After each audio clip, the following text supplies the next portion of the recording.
श्री गणेशाय नमः.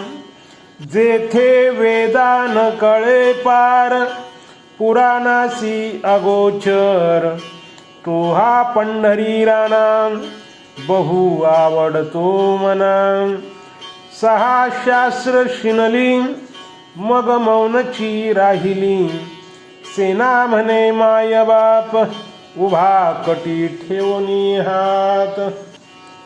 ज्या देवाचा पार वेदांनाही कळत नाही, जो देव पुराणांनाही अगोचर आहे, तोच हा पांडुरंग पंढरपूरला उभा आहे.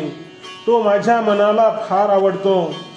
ज्या देवाचे वर्णन करता करता सहा शास्त्रे थकले व मौन होऊन राहिले, तोच हा पांडुरंग आम्हा वैष्णवांचा मायबाप, कमरेवर हात ठेवून विटेवर उभा आहे, असे संत सेना महाराज म्हणतात.